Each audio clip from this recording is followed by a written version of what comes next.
So, Sorry. wait, This is not uncomfortable, but it's very weird. this is the thing? This is the one. Absolutely. And now it almost couldn't have happened in a better way. Where do you want to be? So it was just like, Am I funny? Now if I go over here, am I still funny? Better strategy. Yeah, way better. I never thought about that. Yeah, it's a workout. I don't see it 5 years from now that you're not my most famous friend. You really have to commit to something. Good to have someone pushing you. That's cool. That was really Yeah, it might be cool. This is On the Cusp. Hello and welcome to On the Cusp. I'm Ben Greene and today my guest is Ben Axelrad. He is a brilliant writer, he is a much sought after script doctor, and he is one of my favorite people that I've found in LA. This episode is sponsored by Thai Pepper at 6219 Franklin Avenue, now featuring a beef salad with exotic spices for only $6.50. So make your way over to 6219. It's Ty Burrell's favorite restaurant, and not just because they share the same first name. It's Thai Pepper. So I have a pretty clear memory of when I first started to see Ben Axelrad around LA. One of my social bases when I first moved here was a house that people called the Winona House. It was a group of UNC students who had moved out here that included Casey Trela, whose episode of On the Cusp you may have heard, Cece Pierce, who produces this podcast, Katie McNeil, Garrett Kemble, Will Donegan, and a bunch of other cool people. And Ben Axelrad was a guy who I would always see over at the Winona House, but who I didn't really know. I was a little suspicious of him because he seemed to have a very deep voice, and he was a lot taller than me, and everybody said he was really great, which made me especially suspicious. But when I started finally having one of my first conversations with Ben, I realized what a fun guy he was to talk to. And soon after that, we went to Jay and Silent Bob podcast together, which was the first thing we did as friends, him, me, and my fiance Madeline. And that's when I found out that Ben was somebody that I really wanted to be friends with. Soon after that, we started to do these things called Ben Days. A Ben Day is always a day of the month where all the numbers are the same, like January 11th, 111, or a Ben Day really could be May 25th because it's 525. Really, you just have to have two numbers repeat. And we always go to Cantor's, which we found out was founded by a guy named Ben Cantor. And we just have a blast talking, kind of like two old Jewish men. And Ben's always been a really good friend and made sure that I get the pickles that Cantor's brings for free. But sometimes waiters forget to bring them, but Ben fights for pickles to come to the table for me. It's always just a great day for us to catch up, and Ben is a wise guy, and I always end up learning a lot from him, and I've gotten so much from his life philosophy. I remember one time coming to Ben and saying I was upset because I always found myself at parties when people would say, like, what's going on with you?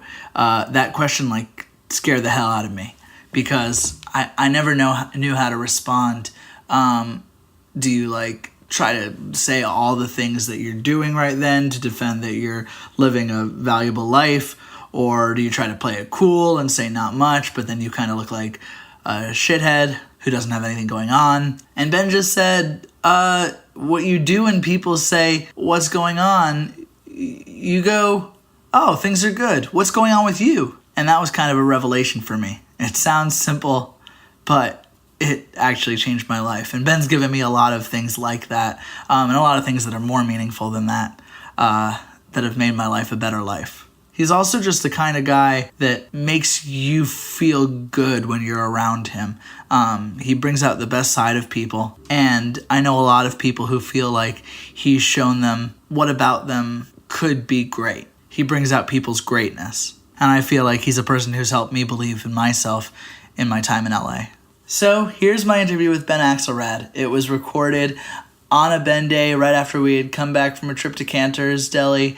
And it's kind of a unique opportunity to be a fly on the wall for a Ben Day conversation. Though Ben talks a lot more in this than he usually does when we're at Cantor's. Ben's really a great listener. But here, he does more of the talking as he should. So here is my good friend and a guy I've learned a lot from, Ben Axelrad. I was crying perjury, dishonesty, jealousy, jealousy. I drove my horse to the sea to find myself alone. If you had 3 wishes, but you couldn't use them on yourself from a genie, what would they be? 3 wishes, none of them mine. Okay. Well, my mom is sick, you know? So I guess I would use one of them to heal my mom. But maybe that's too micro thinking. Like maybe the macro approach is to say I would just cure the world of all sicknesses, because then my mom gets cured, but it's not like selfish in that I did something that's, you know, purely for the benefit of like me and those close to me, while still achieving that objective of curing my mom's sickness and everybody else's mom's sickness, and dad's and babies, little brothers, sisters, cousins. Not all cousins, but the majority of cousins. All the good cousins. Yeah, all the good cousins. So that's one. So I'm ridding the world of sickness and disease. But not death? No, because we know the alternative to sickness. It's health. We don't know the alternative to death. We don't know what it feels like to live forever, especially given that, like, you know, I would have to use one of my wishes to control aging, you know, because if you just perpetually age but never die, like at some point you're like this like withered 200-year-old like living creature or whatever, like that's somebody that I would think you'd want to put out of their misery. So my wish number 2 is that everyone who wishes to be put out of their misery is dead. It's just, we off those who cannot off themselves. I think that's noble. I think that's a nice thing to do for people. A wish for euthanasia to be approved. Yeah. And then my 3rd, I would eliminate money. That's a big one. I think that's a big one. I think that, I think in the end, we don't need any way of quantifying worth that humans can understand. Like if there's a God, and God is capable of saying like this person's an 8 and 6 and above gets into heaven, great. But there doesn't need to be a way for humans while here on Earth to decide this person is worth more than this person. It's entirely possible that like the world will create a set of circumstances that make that determination for us, but I don't think it should be left in our own hands. I know you're not originally from Detroit, but I forget. Where are you from? I was born in Temple, Texas, outside of Austin. My parents were at University of Texas at the time, and Temple is Temple's the buckle of the Bible Belt. It's like they're famous for very little, except for like if you're in a science class in like middle school and you look on the back of those plastic chairs that we all sat in, those are from Temple, Texas. Otherwise, it's just the kind of the buckle of the Bible Belt. I'm not a Bible person. Rarely wear belts, but that's where we were at the time. They would sing songs like we left when I was like 1.5 because my parents didn't want me to end up in school there, because they would sing songs like Deep in the Heart of Jesus and like a girl who was maybe like 3 or 4 years old, and like the daughter of some family friends came home one day to her Jewish parents and told them that at school that day she had learned that her father's heart was black with sin, because that's how they felt about Jews, deep in the heart of Jesus. And so yeah, we got out of there as soon as my dad finished at Texas. We lickety split, and then my mom finished through correspondence from Michigan, where I'm from, I guess, Detroit. How did your parents meet?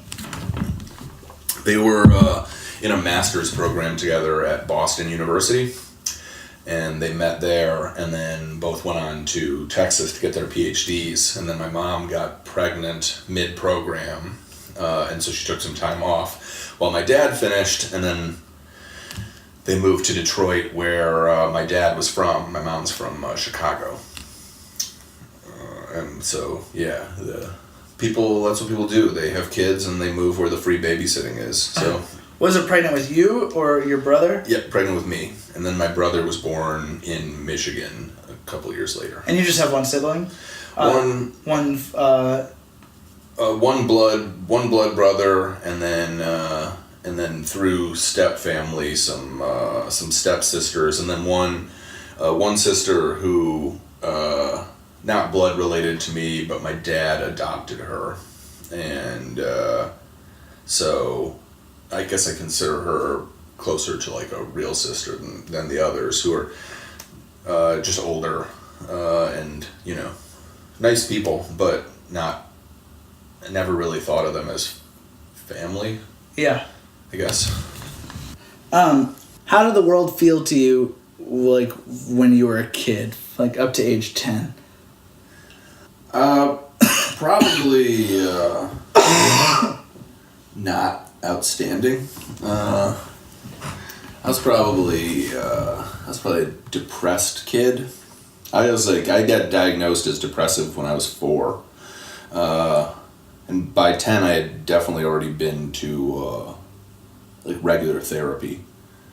I had a very odd encounter with therapy. Like my first encounter with therapy was very intense. It was this guy, can't remember what his name was, and he would shout at me until I was crying. And that was sort of the intent behind the therapy. It was like cry therapy, basically. Like his goal was to just get me to experience like such a high level of emotion, regardless of how I came to experience that emotion, that like I just couldn't physically contain the emotion any longer, and I would burst into tears, and that was like success for him. And so I would, at some point in the session, I would just be crying hysterically, and then he would hand me some tissues, and that would be it for the session. That was what we did. Do you consider that successful? No, I hated it, and I've never enjoyed therapy since. I stopped going when I was about 23, and I've never gone again, and I wouldn't go again. Not because I'm opposed to therapy. I think it works for people, but I hate it.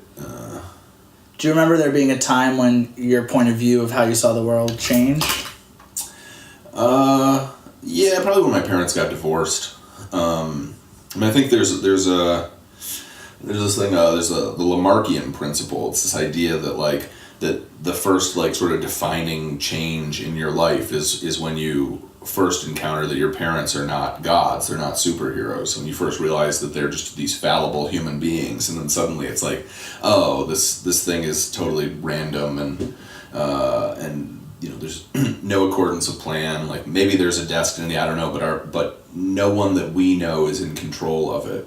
And so I think when my parents got divorced, it came as a really big surprise to me, and I think at that point I lost my faith in happy endings. Not to say that I stopped believing that they could exist, but just this sort of like this movie and TV idea that had been placed in our path, that at any point things could turn out, at any point things could take a terrible turn, but ultimately they were always going to work out for the best. That this was these are happy stories with happy endings, and at that point it became clear that humans are beyond fallible. They're idiots, and we're idiots, and so more often than not we were probably gonna fuck things up. But yeah, that was like when it first occurred to me, and I don't think I was happy before that necessarily, but I thought, okay, well, this is all part of my happiness will come just like everyone else's. It just hasn't come yet. And then at that point it was like, no, probably everything will probably just go to shit. And I I gained a lot of weight then, and I would say I stopped caring about school. So that would have been like 10-ish, maybe 9 or 10. Yeah, 10 or maybe 11 even. 10 or 11, not 9. Let's rule out 9. It's not a possibility. Either 10 or 11. Yeah, I would say that was like the big moment. And then was there any other big change at any point between like being 10 and 20? Yeah. When I was 15, this was sort of like the heart of the attention deficit boom, and all the kids were getting the Ritalin, and I got the Ritalin, and I was taking. My dad was a psychologist, and This is like 1992. 92, 93, somewhere in that area. So I was taking Ritalin, as were, a lot of my classmates and cohorts, and it wasn't really working for me. In fact, it wasn't doing anything. And so they gave me more, and that didn't work either. And they gave me more after that, and more after that, and more after that. And finally, I was just taking more than a person could really sustain, and I collapsed. I was walking to the bathroom one night, and I just got dizzy, and I collapsed, and I fell, and I started hitting my head against the wall, kind of convulsing.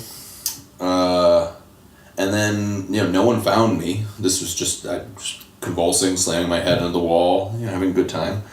And and I couldn't even tell you how much time passed. It wasn't a lot. Shortly thereafter, I woke up, and I wasn't really the same person anymore. And I couldn't exactly tell you what had happened or how it happened, but I did not feel like the person that I was before. In fact, I would say I felt like I had evolved. That at that point I felt like I understood what other people were feeling, as well as I could understand what I was feeling. And at that age, I probably didn't understand all that well what I was feeling. So maybe I understood other people better at that point, but just something happened, and I don't know what exactly, but I started to empathize in a way that I know I couldn't empathize before, but it felt sort of like other people around me couldn't either. That just at some point, while I was slamming my head into a wall for 5 minutes laying on the ground, something got jarred loose. Like how humans are. There's this I guess this natural inclination to view the world through our specific lens, meaning like this is the world to me. It's very solipsistic. It's like if you haven't experienced it, it doesn't mean anything to you. And then suddenly I began to understand things that I hadn't experienced better than the things that I had experienced. That if it was going on for you, say for instance, it was crystal clear to me, and the things that were going on with me just ceased to be interesting. It was I sort of, for a long period of time, I guess kind of stopped living my own life and just lived vicariously through others. That it became like very interesting, this idea that that you could solve other people's problems, and that for the most part, if you solved a person's problem, they were just sort of instantly happy, and it was like this nice thing, this kind of thing that I had never really experienced myself. Like, I would give myself what it was that I thought I wanted, and then I still wasn't really happy. And so I think that became maybe the catalyst for wanting to help others more, was just that they seemed to have like an easier grasp on, I don't know exactly how to describe it. Like they were able to want a thing, get the thing, and be happy. And it just wasn't working for me that way. I don't think it ever really has. Growing up, did you know that you wanted to be a writer? No. I would say I still don't know that I want to be a writer, but But I would say it was something I enjoyed doing for the satisfaction of other people enjoying it until pretty recently. Maybe 6 or 7 years ago, it started being something that I did for myself and got genuine enjoyment out of. But I always knew, I would say dating back to high school, I always knew that I was funny. And there were a variety of different ways that I could make people laugh, and one of them was to write these like pithy little stories that were, extremely weird and usually kind of philosophical, but mostly just extremely weird. How would you circulate them? Would you just give them to people? Well, I went to a weird high school. I went to this school that at the time I was there was just sort of in its test phase. But it was an alternative, it was like an alternative learning practice where you would get kids for like blocks of classes. So there'd be like, you take 7 classes in a day, and 3 of them, say for instance, you would take over at this school called Model High School where I went. And for those 3 classes, let's say for instance you had English, social studies, and technology. You would pick like one subject to study for the entire semester, and it would have to involve all 3 of those things. So like maybe you would do something like technological advancements in the United States during World War II or something like that. And so you'd get your social studies, you'd get your English by writing these series of essays about it, and then your technology. And so you would just work on that for over the course of the semester, and then at the end you would kind of turn in a thesis paper. And so most kids went there for 3 to 5 classes over the course of the day. I went there for the entire day because I don't remember if it was sophomore or junior year. They stopped allowing me to attend regular school. I wasn't that good at being in structured learning environments. So there was this sort of an agreement between me and my parents and the school that I would just go to the alternative school all the time, and I was very good at the alternative school. I was really good at self-motivation, and I was very good at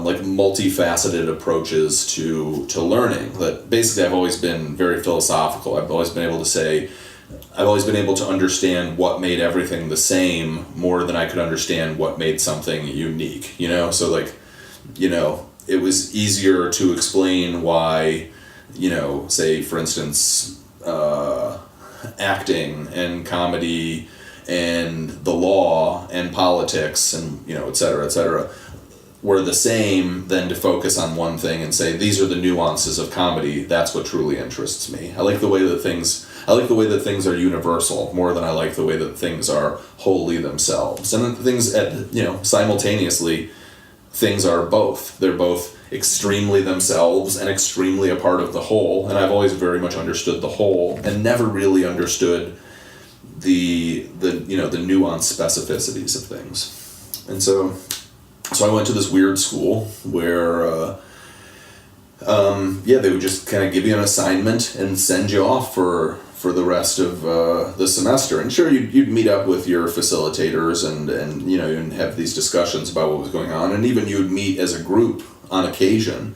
But for the most part, you would just be left to your own devices to create an interesting kind of presentation, which is basically what we do now, which is why the stuff that we do now, I don't find that difficult in terms of the motivation. It's basically, I'm left to my own devices with an idea, and my job is to turn it into an interesting and fun presentation. So that's what I did, and I was a very good student there. Now, did I get good grades? I don't even remember. But I do remember that this school was very new at that point, and they didn't have a lot of examples of me. They had a lot more examples of people who, when they were like, okay, go off and do what you're going to do, we'll see you at the end of the semester, went off and smoked cigarettes in the parking lot and got stoned outside of the Hardee's, which is Midwest for Carl's Jr.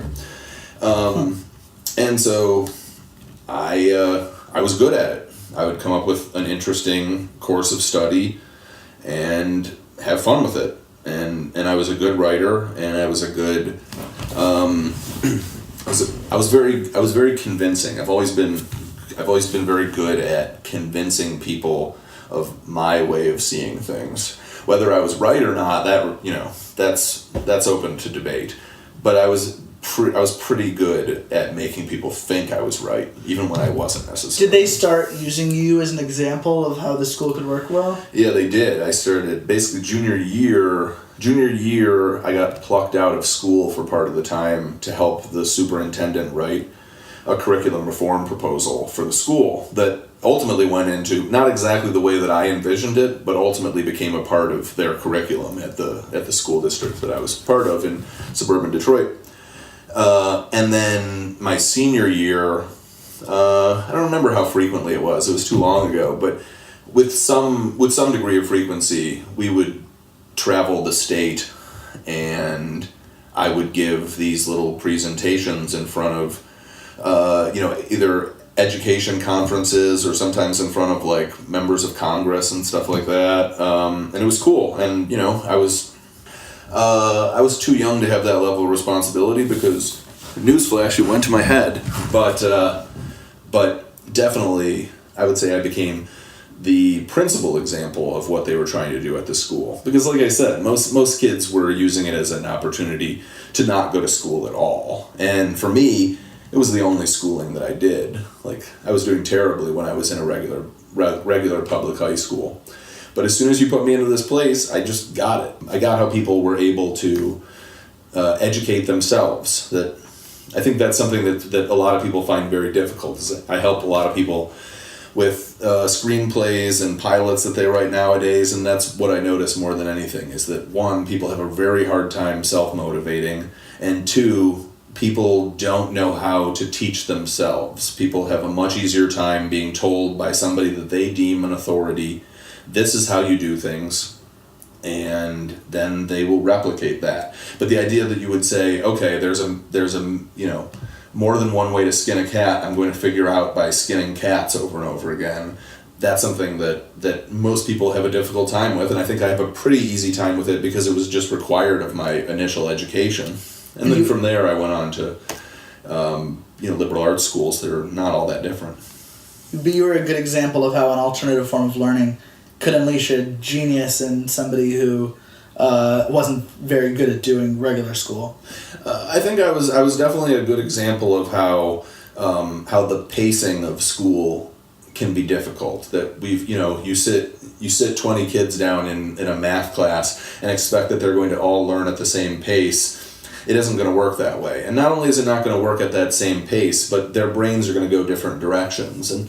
And so giving kids an opportunity to say, okay, this is the pace at which I'm going to learn, and this is where I'm going to take the things that I've learned, I think I was a very good example of that. I think I was better able than most to say, okay, well, this is interesting to me, and I just learned this thing, and this new thing is interesting to me as the result of it, and that's what learning is. Learning is deciding that this thing is interesting and I'm going to explore it, as opposed to just saying, well, this is the syllabus for a course. We're going to do this thing, and then we're going to do this thing, and then we're going to do this thing. That's not so much learning how to learn as it is following an agenda. And I was never that good at following an agenda, which there's great value in. There's great value in the ability to say, this is what I'm going to do, and then doing it. I remember having a moment where I was really angry in college, feeling that sense, where I was reading the 40 pages of reading we had that night for a class, and came across something about Maimonides that really interested me. And then I felt like, well, I want to learn more about Maimonides right now. Like, This is a blip in the reading, but like this is what I'm compelled to learn about right now, and I know I'll become more educated by reading about it. Mm-hmm. But not being able to do that at that moment, because it's like, no, you got to focus on the thing that they've given you. Right. Yeah, absolutely. And I would say the positive that came from my learning experience was that I would always jump on that opportunity. Some secondary portion of the text was more interesting to me. I would make that the primary I would make that my primary motivator for continuing to learn, and then I would move in that direction even when the course was going in a different direction. And then the negative was that the course was going in a different direction and I was somewhere else, you know? And in general, I was somebody who wasn't where everyone else was. And I think that became something that was hard for me, and I think it's been something that's continued to be hard for me in Los Angeles. That just because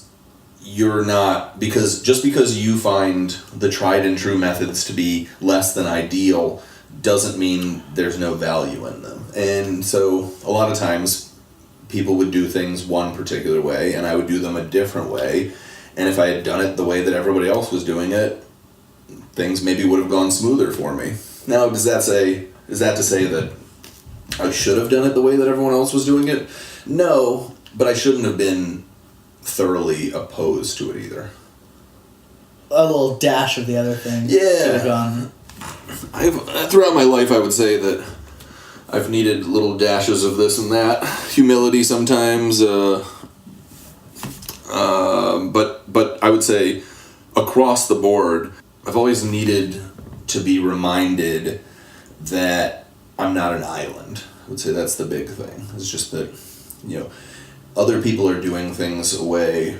Sometimes you just do what the group is doing because there's no reason to be difficult. And I've never been good at that. Never been good at doing what the group was doing just because the group was doing it. And sometimes I've been very, very good at not doing what the group was doing just because the group was doing it. And those things it's not necessary, you know?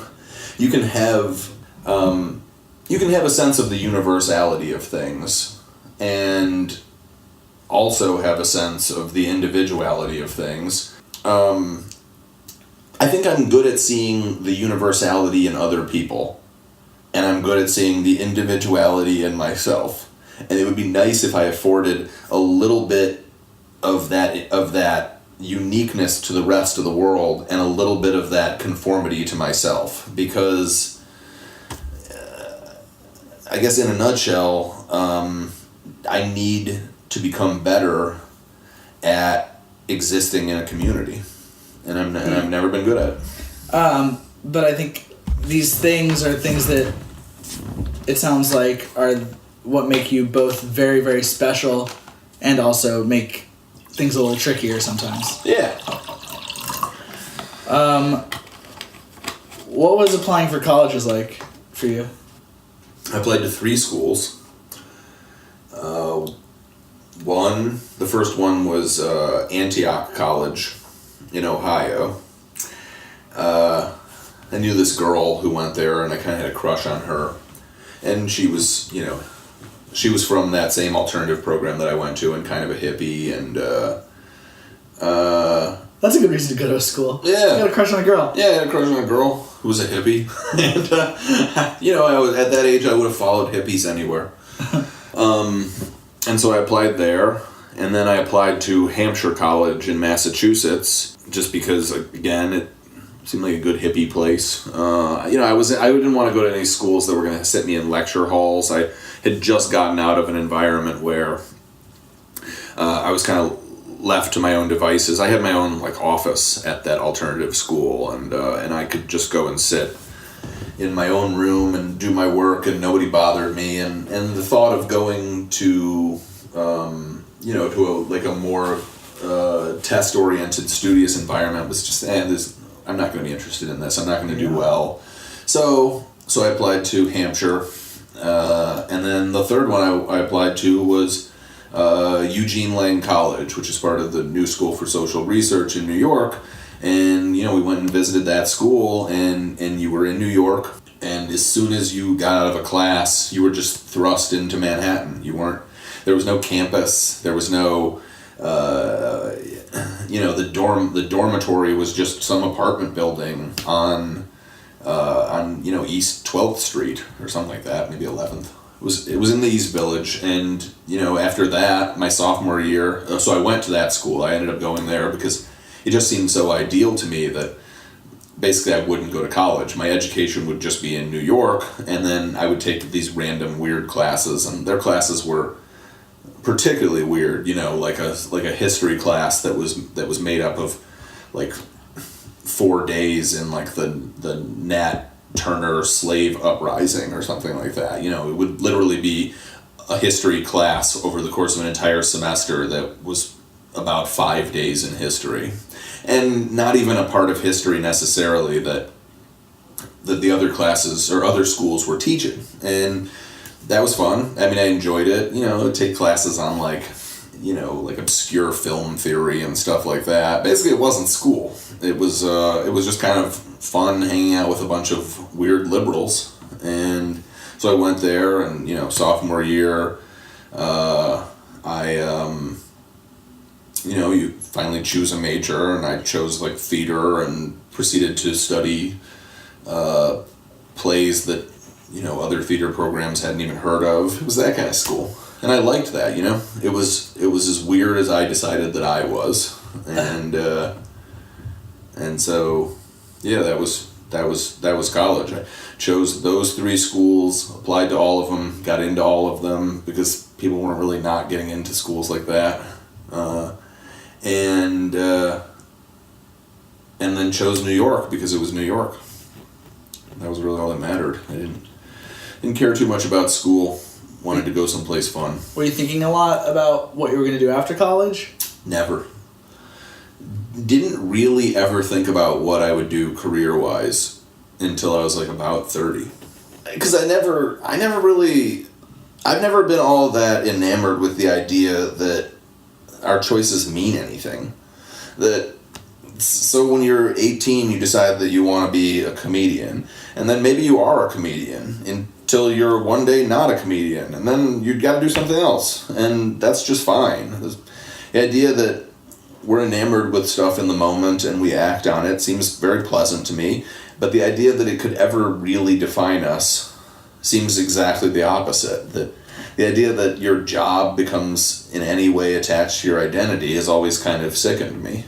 That, especially when you consider how little of consequence any of us truly do. Like, I can think of like 5 people who spend their days, not in the entire world, but of people I know. I can think of 5 people who spend their days doing something that they should actually be proud of. And the rest of us just do what we enjoy, and if we do a good enough job of it, there's reason to be proud.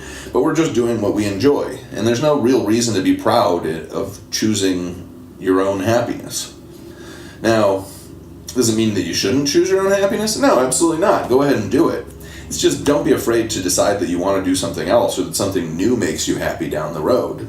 We do it in most ways in our life. I mean, it's not a coincidence that 50% of marriages end in divorce. It's not because people are that cynical. It's because people change their mind about stuff, and that's okay.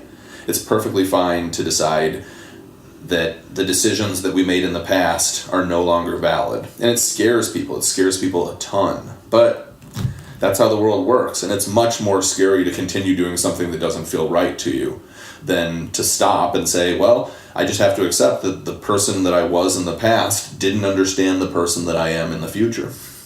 So right now I like writing. Right now I enjoy, coming up with funny scripts, getting stoned, and sitting around my apartment coming up with, goofy ways for, characters of my own invention to live happily ever after. But I won't necessarily always feel that way, and I'm open to that. I think that's better. I think it's better to say I'm open to whatever the future holds as a possibility, as opposed to, well, this is what I decided I do and therefore am. So, yeah. So what did your 20s look like? They were hectic. I was in New York, and then senior year of college, so I was like 21, I just decided that there was no reason for me to graduate. I hadn't actually learned anything. I wasn't really going to class. I would line people up on the stoop outside of the building where I was taking my classes. While my class was going on, I would line people up on the stoop, and I would just tell them jokes. I would just tell them jokes about my day, and they seemed to enjoy it. And so in my head I said, well, this is way better than school. I'm going to drop out to be a stand-up comedian in New York City, you know, a place where no one had made that decision, thankfully. It was just me carving out a path for myself as a funny man. So I did that for a little while. I would do occasional gigs in New Jersey and, you know, an open mic here or there in Manhattan. But, you know, open mics in Manhattan are, you know, they're made up essentially of paid comedians. I mean, there isn't like, it's not a real welcoming environment for up-and-comers like I was at the time. And so I had to move home. I moved home to Detroit and, you know, just got like a stupid job at a record store and did my stand-up, would do stand-up sets for a couple of years, and then, you know, slowly but surely realized, hey, I should probably go back to college, and this time I should attend the classes. And so I did. So I went to school in suburban Detroit, and finished up there. Just got a communications degree because it was easy, and, you know, then I had a degree and kind of didn't know what to do with myself. So yeah, that was the majority of my 20s. I would say all of my 20s even. That I had this degree from college, but didn't kind of care about it. Didn't care about doing anything career-oriented. I got a job working at this law firm, essentially just kind of being a morale boost. At the time, I was hired as a courier. Like, I would just, you know, deliver documents to, like, courthouses and clients and stuff like that, but, you know, kind of essentially do nothing. And they just liked me. They just liked my personality, and they kind of kept me around, and they paid me very well considering how little I would do. And, you know, they tried to promote me, you know, to the sort of roles that, you know, the sort of promotions that you can get without having an education in that field. So it was a law firm, so I didn't have any background in the law.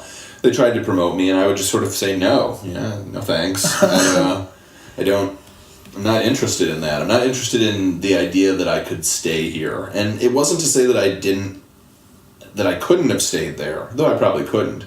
But it wasn't really about that. It was more just that I didn't like committing. I didn't like committing to things.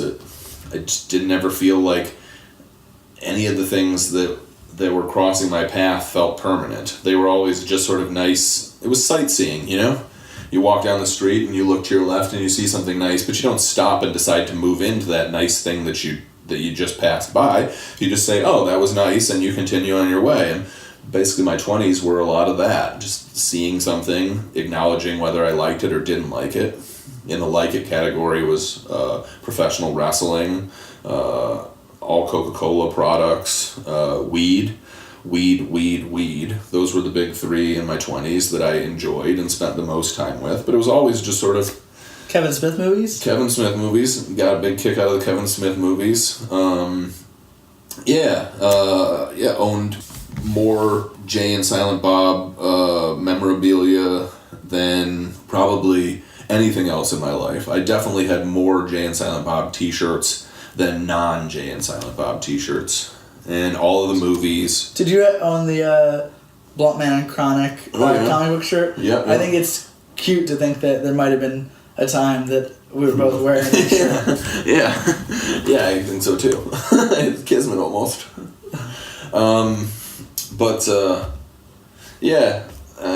And, you know, I lived in dingy apartments, had, you know, some girlfriends that would go on to leave me because I was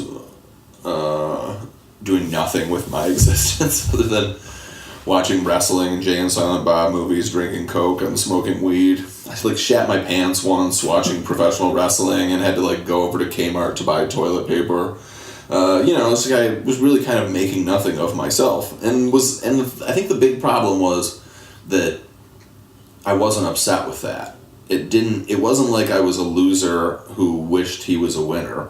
I was just perfectly content being a loser. Because what did it really matter? That can be a hard thing about being self-satisfied, is that you don't always have to prove things to yourself. And I've always liked myself quite a bit. Was there a feeling deep inside you through that period that you would also fulfill some kind of bigger destiny? No.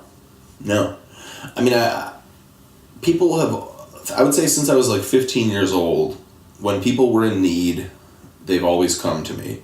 I've always been pretty good at tossing out advice. I've always been, I would say, very good at listening. And making people feel good. Yeah, I would say that's always been like a skill of mine. I've always known what to say to a person to make them feel like they were loved, to make them feel like they had real value. And that was my way of self-love, and that was my self-value, that was my self-worth, was that I knew whatever another person needed me to be, I could be that for them. And it just kind of never crossed my mind to attempt to be anything for myself. Until I had a pretty serious relationship with a girl named Jenny, and we broke up, and at that point I couldn't come up with any reasons to stay in Michigan and continue to just be a Michigan loser. Not to say that Michigan makes people losers. I was just a loser in Michigan. Could have been a loser in any number of states. Just happened to be Michigan. After the break, I just didn't have any reason to stay there, and I've never liked the cold. I've never liked being in winter. So, I quit this career job at the law firm, and just sort of started traveling for a while. And one of the places I went was to New York, where a friend of mine, Lowell, was working for a big-time movie director, and then that director died. And so he had this free time, and I had this free time, and so we decided to write a movie together, this movie called Prison Wives. It's just about a guy who kind of accidentally becomes the queen of a maximum security prison. This straight guy who becomes kind of a prison bitch, and it was just fun.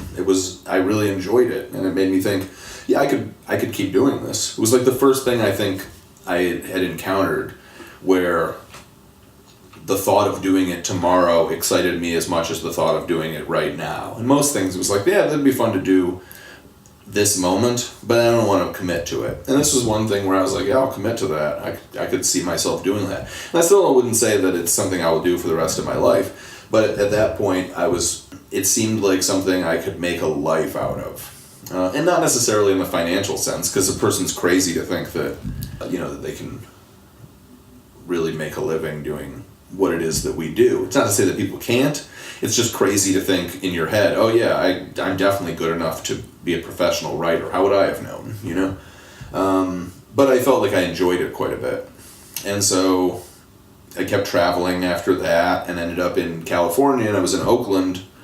And this is like right around when I was 30. I was in Oakland and kind of thought, okay, well, California's great. I think I'll just settle somewhere around here. And I started scanning Craigslist, just looking for anywhere in California that would be affordable. And nothing in California is all that affordable. But what I kept coming to was there's just no comedy in any of these other places except for Los Angeles. And so more and more, I was just looking at possible apartments in the Hollywood area. And next thing you know, I've moved into one, and I'm spending all day, every day writing movies and television.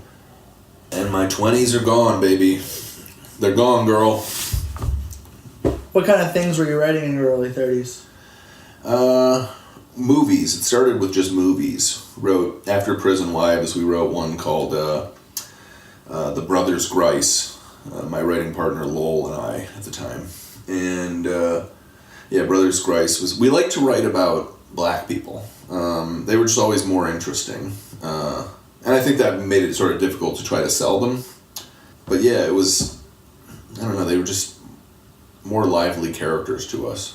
We enjoyed the dialogue better. We were both, we're big like rap fans and big fans of like things like The Wire, urban drug cultures and stuff like that. At what point did you meet the guys from the Birthday Boys, and people like DC Pearson? That would have been in the first year that I lived here, somebody told me you either need to do stand-up comedy or start a blog if you want to get people's attention as a writer. And I didn't want to do stand-up because I had done it in the past and it just didn't really appeal to me. The idea of writing jokes and perfecting them wasn't all that interesting to me. Really respect it, but I just didn't like it that much. And so I started a blog. This was like right before blogs turned into podcasts. And so I was really, if I would have started a podcast, I would have been on the cutting edge. But instead I started a blog and was on like the steep downward slope of writing about your feelings in comedy to people who did not give a shit.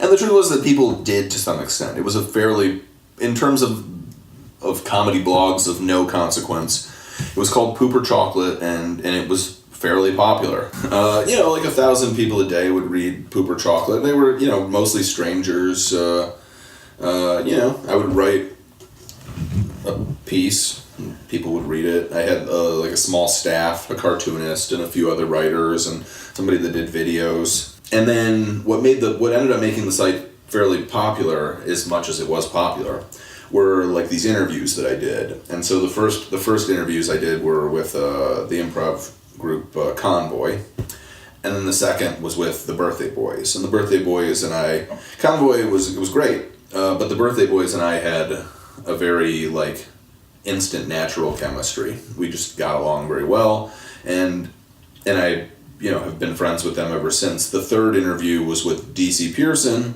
and basically the same thing happened. We just got along very well and had a real sort of natural banter. I think the interviews turned out well, and we just kind of became friends. And I didn't do too many after that. You also did like Neil Campbell, right? Yeah, and Neil. Did you do Thomas Middleditch or no? I did Donald Glover. Those are the ones I remember. Then there were a couple others that somebody else did on the site. There was some with 5-second films. I think Britannica maybe. But I didn't do those ones. But yeah, the site sort of started to things of that nature. Not dissimilar from this kind of environment, just talking to people about their process a little bit and then kind of shaping something that seemed to express their viewpoint, just giving them a free forum to speak and then turning it into something that had like a real shape to it. And it was fun, but mostly it was kind of like I did those interviews in the same way that I used to drink when I first moved to Los Angeles. It was just sort of like a way of meeting people. You'd go to a bar and have a couple of drinks, and it was just easy. It was a social lubricant. It was easy to talk to people and make friends, have some nice conversations. And the same thing with the blog, with Poop or Chocolate and the interviews. It was early on. It was a nice way to get people to talk to me and have nice conversations, and it was a good social lubricant. But then, as soon as I stopped needing it in order to have friends, I was very, very new to Los Angeles at that point. As soon as I stopped needing it, the site went away. It was too much work, and it wasn't really what I wanted to do. And I had friends at that point, mostly, and the people that I interviewed became, for the first few years I lived out here, and to some extent since, became, the best friends I had in Los Angeles. So it was worthwhile in that way. But once it had achieved its goal, some things you love doing and you keep doing them because you love doing them. And that was how I sort of instantly felt about writing scripts. And then other things, once you've achieved the goal of it, you don't do it anymore, You work at something until you've done it. And then you say, okay, I've done that. I remember when I was like 20 years old, I'm very tall, and so in my head it was just an absolute crime that I had never dunked a basketball before. So I said, I'm going to dunk a basketball if it's the last thing I do. And I spent like an entire summer, I was probably 22 years old, spent like an entire summer trying to dunk a basketball. And then one day I dunked a basketball, and I never tried to dunk a basketball again, because who gives a crap if you can dunk a basketball? No one. Unless you're a professional basketball player, no one cares if you can dunk. But for myself, I had set this goal. I'm going to dunk a basketball at some point, and I dunked a basketball. So there goes basketball, because basketball, it was not my dream come true. And that was sort of how I felt about the blog. What was the first external LA approval you got from writing? In terms of like writing scripts, I don't know. I mean, it's hard to pinpoint what that approval is. I mean, I was doing a lot of editing work. People would write scripts and they were very frequently coming through me. I've always been very good at kind of pinpointing what was working and what was not working in lies, I guess, in these like fictional accounts. But really they're lies. Like if someone told me a lie, I could figure out, if someone told me a 75% truth and 25% lie, I've always been very good at figuring out which the 25% was. And a lot of that is to some extent, that's what editing is. It's figuring out the part that doesn't click with the rest of it, which is working, Because more often than not, that's how people would sabotage themselves, is decide that the best part was this part that was in fact the mediocrest part. And then turning the mediocrest part into the sun, the center of the universe. Everything revolves around this mediocre thing, and it's usually the thing that a person was first enamored with in a project. But no, I've always been good at saying, okay, regardless of what our intentions were going into this was what ended up working. Let's turn this into the focal point of the thing and build a world around that. And so people would come to me for editing. So I did a lot of that. And then the first thing I sold was an option on a TV pilot called 30 and Grandma, which was about this woman who had a kid when she was 16, and 16 years later, that kid gets pregnant. I optioned that to Universal maybe 3 or 4 years ago.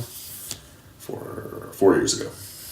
And I remember seeing that happen as like a young writer out here, and kind of that was like my first story that I like could report home to my parents of like, I know how it happens now, like, and I've seen it that it can really happen. Yeah. Because I remember that happened, and it felt like there was a domino effect where it caused like a couple of other scripts that you'd already written and had in your back pocket to like kind of go viral around Hollywood. Yeah. Yeah, suddenly people are interested. And I did it, as I've pointed out on several occasions, I don't typically take the tried and true approach to these things. So, I just had a friend who worked at Universal, and so I sent him the script. And at the time, he sent back a bunch of notes, and I, took those notes and integrated them into the script and sent it back, and I think that happened again. But then, maybe the third go around, he was like, I really like this, and he showed it to his boss, and they gave me some money for it. But I didn't have a manager, I didn't have an agent, I had nothing at that time. And then once you sold something, then people wanted to work with me. That was how you got your agent at Paradigm? Yes. Sort of, yeah. I mean, that's how I got a lawyer. And so the lawyer sold the script for me. Well, not sold it, but, he negotiated the deal for me. And then he put me in contact with, agents that he liked. And, at that point, I had already talked to some managers and stuff, but I didn't sign with any of them because no one was really able to come up with any reason why I needed a manager. They had reasons why they needed managers, and it seemed like none of those reasons applied to me. Not because I was special, just because I wasn't doing the same things that they were doing. I'd never tried to staff on a show. In retrospect, I understand that one of the best reasons to have multiple representatives is that they keep each other in check. But at the time, it was just, I had these ideas, I had some scripts that I had written, I had some scripts that I was going to write, and I just needed somebody that was going to try to put them in the hands of studios and producers and networks and whatnot. And so, I signed with Paradigm, and they took the next script that I had ready and got me a sort of a mentor, a guy named Jay Kogan, not Jake Hogan. And Jay kind of helped me develop this other script, Sweater Weather, which was just about, these fat guys that have an easier time trying to date in the winter months because people wear more clothing. And then we optioned that one to ABC Studios. And just for the record, both I and my fiance Madeline have read these scripts, and they're fantastic, and also like way better than we've read a lot of like the pilot scripts that get bought every year and end up on TV, and they're better than those scripts. Thank you. I mean, they're not on TV yet because they're not better than everything else. They are better. Thank you. You know, I mean, it's easier to get shows onto television if you take a more practical approach. If one, you go out for staffing, that helps. It helps to get people to know who you are. And, you know, doing things like improv and sketch and, you know, stand-up comedy, participating in, like, the comedy world, those things help to get your name known. Because when I write a script, my script needs to be as close to perfect as possible to have any shot whatsoever. I can't sell anything based on just being me, on them deciding, okay, well, this guy, we like him, now this idea we can work with. They need to love the idea because I'm the thing that they're going to need to work with. They don't know who I am. And that's, you know, that's okay for me, but it's not the smartest approach in terms of efficacy. It's in terms of saying, what I want is to be a successful writer who gets things on television or gets things into a movie theater. That's not the best way to do it. Now, if you're somebody like me who is kind of not that enamored with the idea of sitting in a room with, you know, 10 other comedians and pitching jokes all day long, then this is what you have to do. But if that is what you like, if you do like, you know, bits, and not that I dislike bits, I just, you know, I like to be alone in a room someplace. The hard thing for me has always been that I like writing television, but I like doing it in a way that people write movies. Meaning just by themselves in a room, you finish a draft, you show it to somebody, they give you notes, you go back and fix it. The idea of being part of a team just never really appealed to me. I mean, it makes sense that the same guy who had an office in high school wants to have an office where he does his writing, and because the thing can get done that way, it seems silly to have to do it the other way just because that's how it's done. Yeah, no, it does. But maybe it was silly of me to want my own office in high school, and the problem is that somebody gave it to me, and I decided that was a good way for things to continue. I'm gonna have an office for the rest of my life. Yeah, and that is sort of how I am. Is that, you know, for better or for worse, and the majority of the time it's for worse, but when it's for better, it's way, way better. Yeah, that's what I like, is the idea that one day somebody will give me an office and it'll be the corner office on the top floor. And up until that point, I will get no offices. I'm not going to incrementally work my way up. I'm going to one day be in charge, or I'm not going to be in charge, but there'll be no in between. And that's a tough way to be, especially in an industry that sort of thrives on feeling a little bit of control over the creatives. Though it does definitely happen. Yeah, it's happened. It's very rare, and I hope that I'm one of the rare instances in which the dreams do come true. But I do also have to be prepared for the possibility that this will all have blown up in my face. You know, it's kind of like if you ask somebody out on a date, you need to be prepared for either answer, yes or no. And I have to be prepared for that, you know, that there's a chance that doing things my way is going to result in a resounding no. That, hey buddy, you should have done what everybody else was doing. Not everybody else, but you should have done things more traditionally. You should have done things in a way that made people think that you're a team player. We'll see. Yeah, that's what we'll do. We'll see. Yeah. I'm cool with it. Because in 10 years from now, if we're listening to this from your office, looking out the window, and you got everything you wanted, you're going to look like a genius. True. And you will have done it the better way than having been a PA Right. on Happy Endings. Right. And if we're looking at it from your prison cell. True. Or what if like we're in my office, but like I'm on the ledge and I'm like ready to jump to my death? Even though you've gotten everything you want. Yeah, I mean that's the thing is that will it be what I wanted, or will I always just find a way for it to not be what I wanted? We'll get to see. Yeah, we're gonna get to see. If you don't end up doing TV writing and movie writing forever, what are other things you think you could be happy having your life be? You don't need to know. Yeah. I mean, I'm interested in teaching. More and more, I start to think that it's always been the same. I like helping other people to be better at whatever it is that they want to be better at. And you're great at it. And in this case, thank you. In this case, I happen to have one teachable skill, and that's script writing. So I think in the next year I'll start teaching pilot writing classes, and then kind of see where it goes from there. But yeah, that seems to me, it seems like I'm never gonna deviate that far from this thing that I do. I mean, I think it's an important skill. I think that there's a way.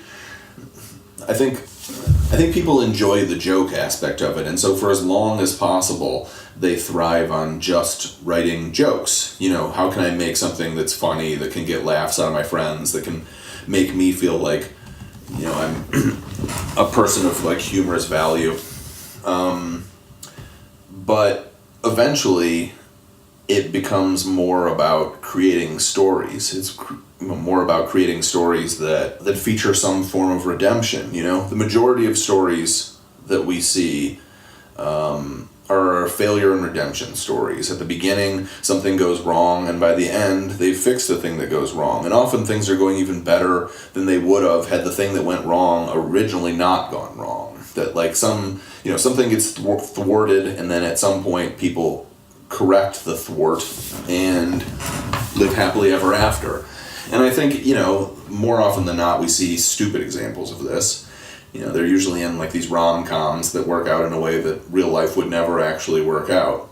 But I think if you can come up with a story that is that's funny, it's important for your comedies to be funny, go figure. But it has to be a funny story. But more importantly, it has to make people relate to it in a way that says, okay, well, this guy failed, so I can relate to him because I feel like a failure in most of my endeavors, because people do.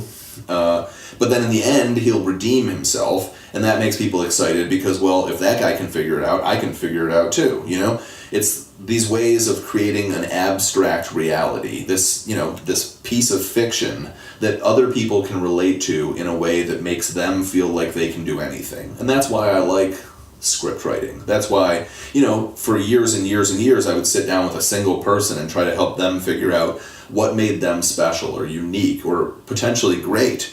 But with the scripts, I can create this one piece of fiction that can reach everyone who reads it. Not everyone, but a lot of people who read it, and hopefully one day see it on television. And it will speak to them in a way that I don't necessarily need to one-on-one. And so I think that there's great value in that. I think there's value in my ability to speak to people without speaking to them, which I didn't have a grasp of 6 years ago or 7 years ago or whatever. I had this sense that if I sat down with an individual person, I could help them get to the bottom of themselves. But this way, you can just reach more people, and I think that's important. So in some form or fashion, I'm always going to do something, I think, involving scripts. But whether it will actually involve writing them, I don't know. I've always been sort of enamored with this idea of writing a theory book, something that would explain to people a simple procedure for creating dialogue-based stories. I mean, it would work with things that were not dialogue as well, but in particular, what I know how to do is write scripts, so. You said earlier that you learned at kind of an early age that happy endings don't always come about in real life. Mm-hmm. How do you feel about that now, and does any kind of God work its way into the way you see the world? Now in terms of, now I don't think that, now I guess I would say happy endings are, they're just human constructs. And having spent all these years writing scripts that had to fabricate some happy ending because the things weren't real, I think I've come to relate to this idea that that's an important part of our job, is to create happy endings. Well, to create narratives, to create situations in which the happy ending is what we focus on. That failure and redemption stories, you just apply them to real life. You say, okay, well, at the beginning is the hardship, and the story ends when we have found that happy ending. Now, in terms of this cycle of life or whatever, it's going to end in death, and as far as we know, that's not a particularly happy ending. But those who live are capable of spinning things in a way that feels like it was predestined, that it was meant to be, that things worked in a particular way, that feels like the way that it was intended to end. That, not everything is going to have a classically happy ending, meaning like they lived happily ever after, but all things can end. I'm having a hard time with this one. Well, do you really think it's all spin, or do you kind of believe that things have a poetic ending because that's how the universe works? No, I don't believe that. I believe that humans are poets, and that the world is not poetry. But I think I think we were gifted with that ability because it's necessary to spin things in a way that is hopeful. That otherwise, it's like, do I believe in God? Yes. I mean, like so many other people, I'll give the classic, not the God with not the white guy with a long beard that sits up on a throne in heaven God, but no, I don't think he intends things. I don't think God intends for the world to have this a poetic symmetry to it. I don't think it's expected that happy endings will occur because God willed it that way. I think God wants us to find the positive spirit in things. I think God wants us to stop in a place of happiness, not in a place of agony. What has made you think that there is a God, not beard God, right, but higher power God? Just that, I guess it comes from thinking that there are probably small, tiny creatures out there that think that we're God. And to them we're this higher power or whatever. And so, I guess what I think is that we have every reason to believe, and in fact know, that we are every bit as particular as these single-celled organisms that we're aware of in this world. That some other creature is aware of us as being tiny and minute, and to them zero importance, and that in all likelihood there are worlds on top of worlds that are bigger and better than us. Worlds on top of worlds. Just, I guess, to put it simply, I have to believe that there's a God because I don't believe that humans are of any importance. In particular, we've got all this stuff about the environment, like the things that we're doing that are ruining the world, and I just can't believe even for 1 second that humans have the ability to destroy the world. I can't believe that for 1 second that spraying aerosol is going to destroy the ozone, and then it'll become uninhabitable for life forms. It's just going to become uninhabitable for human beings. Like, at some point, humans are not long for this world, and that's fine. I mean, we're going to go away because it's not our world. It's just the world. And so to believe in anything other than some form of God is to believe that humans are some form of gods, and I just refuse to believe that. I think we're so nothing. We're so, and the United States is all powerful. The United States is a teenager, In the grand scheme of things, the United States is an entitled 18-year-old brat. And, so many of our ideas about what it means to be, so many of our ideas about what it means to be like noble and good are utterly ridiculous. And they're just symptoms of a world in which humans have decided that we're more important than we truly are. So, I think whether I actually spend any time thinking about God or not is irrelevant. I think that we're not that important, but something must be. I like that.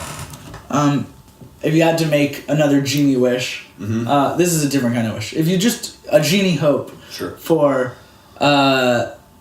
where you'll be in 5 years and we'll all be in 5 years, can you say some of the things of what that would look like? Same place. We're together. Madeline's not there. That sounds perfect. Just me, you, June. On the couch. And this mic. Yeah, we're on this couch on a deserted island, just me, you, this couch, and June, microphone, podcasting. June the cat. June the cat. 5 years. For me and you? You can do you and then you can do me. Okay. Or you can do me and then you can do you. Let's see, 5 years. That's something that's very difficult for me to do, is to think about... How about one thing that you hope is true in 5 years for both of us? Well, I hope that... Well, I guess it sort of speaks to a qualm that I have, which is that comedy movies nowadays are very bad. And as people who I would hope are getting paid good amounts of money to write comedy movies, I would like to hope that we're writing good comedy movies and that we haven't given in to the host of garbage scripts that are infecting the entertainment landscape. That they're bad. They're actually bad. And I'm not a nostalgic person. I'm not somebody who always thinks that the stuff from from bygone eras is better than the stuff that exists now. In most ways, I tend to think that the new stuff is better. But in the case of movies, television, so-so. But in the case of movies, movies are garbage right now. Comedy movies, at least. Some of the dramas are okay, but nobody has a sense of structure any longer, and essentially, movies like The Hangover ruined comedies. They made it so that it became okay to just make long music videos and call them comedy. And I would say that there is little evidence that things are changing at all. So I hope that they change. I hope they change and that you and me get paid good money to come up with the new, better versions of them. I like that too. Yeah, but I don't know. I mean, in 5 years, I'll be in my 40s, and I would like to. I'd like to be a dad. I'd like to have a wife.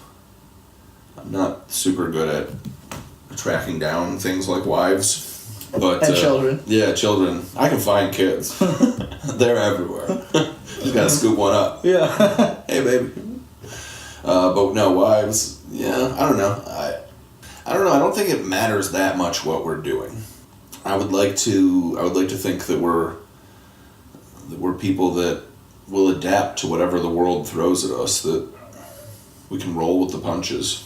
Because I don't want to predict a thing, have it not come true, and have that be disappointing. It's not going to come true. It's whatever I envision isn't going to happen, and so whatever is going to happen, I hope I'm cool with it. Because Yeah, I would say I'm not cool with everything right now. And while some of that is the result of the world maybe being imperfect, I would say more of it is the result of me deciding that things need to be a certain way when I don't have any control over that. I don't get to, and I shouldn't. So you hope you're in a peaceful place? Yeah, I hope both of us are. You have a better chance of getting there than me. I don't know. I'm not very peaceful. You got peace.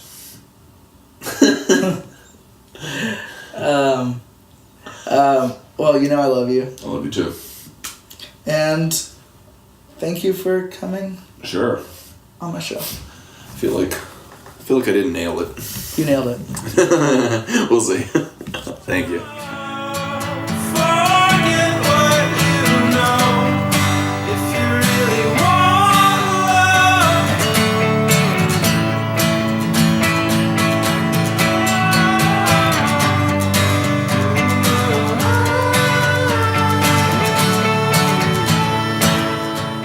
So, do you think Ben nailed it? I think he nailed it. If you want to see some of those blog posts that Ben was talking about, you can see them at benaxelrad.wordpress.com. If you want to read one of Ben's scripts, you can email me at onthecuspod@gmail.com, and I will check with Ben to see if I can send one to you.